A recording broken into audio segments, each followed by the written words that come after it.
I still have fetishes, but I don't publicize them. I keep that shit to myself.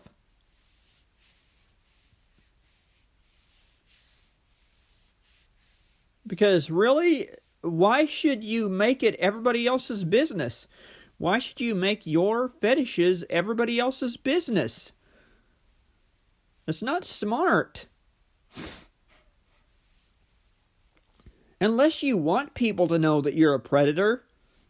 And that's even worse.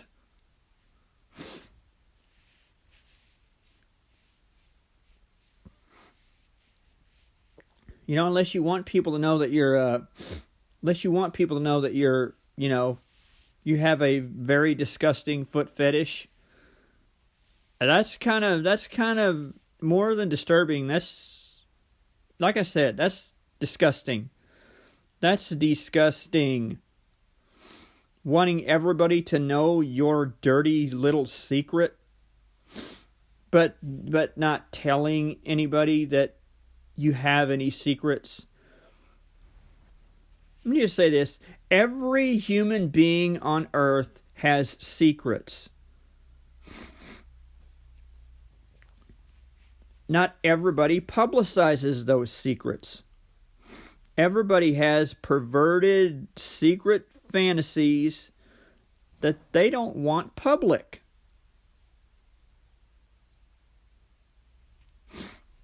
And I'm saying that because, you know, like I said, like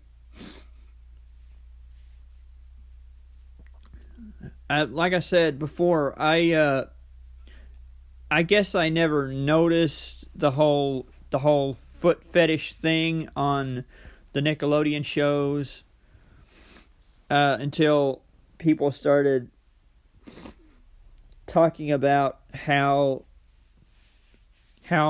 he would ask for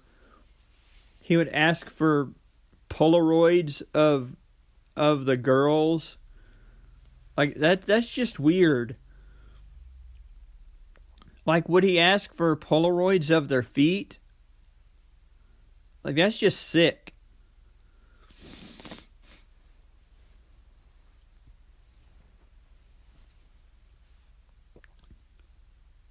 That's really sick. He obviously ruined a good portion of the shows that I used to enjoy watching, like iCarly and Zoe 101.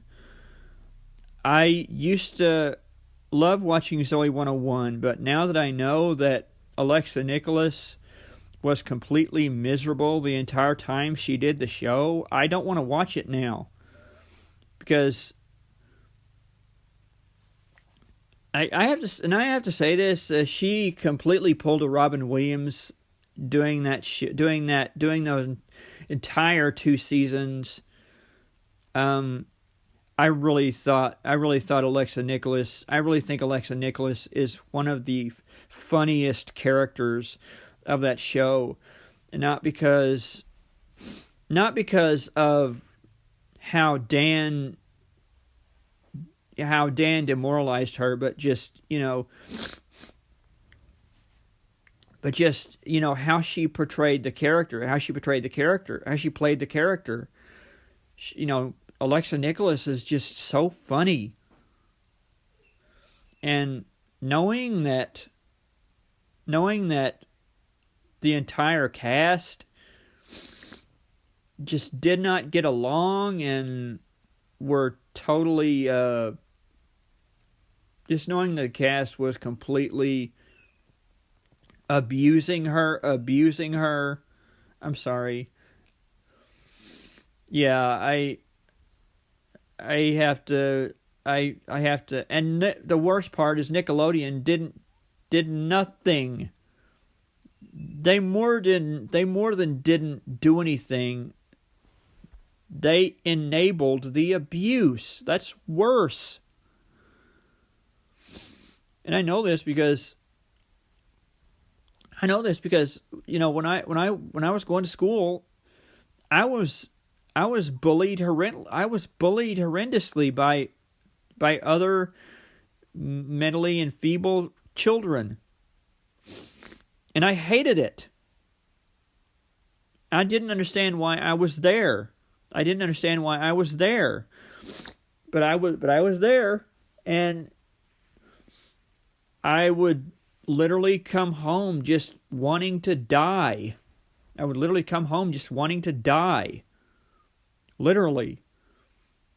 I just did not want to go to school. I would really try to make myself sick so I didn't have to go to school, so I didn't have to be bullied. That's how terrible it was for me. That's how terrible it was for me. I mean, my classmates in homeroom bullied me all day.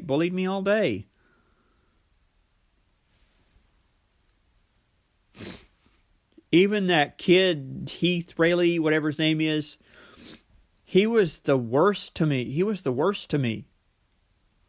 He was the absolute worst. So, yeah, I mean, I really wish that I could talk to Alexa and tell her, hey, I know what you're going through. I know what you're going through because I went through the exact same thing in school. Except I wasn't on a set. Except I wasn't on a set. I was in school with a bunch of mentally enfeebled children. And they were literally bullying me. And it wasn't just this one kid. It was a lot of the kids. I even hated going home because the bullying got worse when I got on the bus. I hated it. I really just hated it. So, yeah. It doesn't surprise me that Dan Schneider doesn't empathize with Alexa. I think the only time really that the teachers ever even stood up for me was when I actually told the teacher that this kid with Down syndrome used to bully me horrendously, and I hated him for it. He used to bully me horrendously. What happened was he used to play this. He one time played this power struggle game with me, which was called Mercy. It was a power struggle game. It was a wrestling technique. And I wasn't a wrestler. I wasn't a wrestler or anything like that. But apparently he liked wrestling.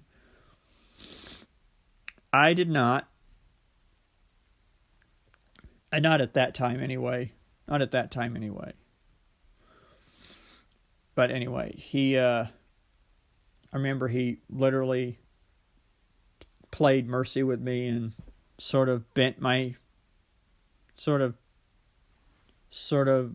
overpowered me. And I was literally sobbing. And there he was laughing. I was literally sobbing, and there he was laughing. So,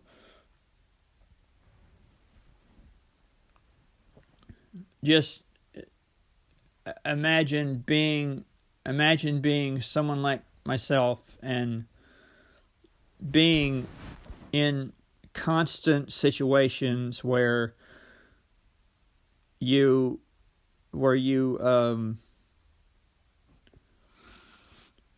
and here's the thing, I chose not to fight back. That was my choice. Because I'm not a fighter. I'm not a physical fighter.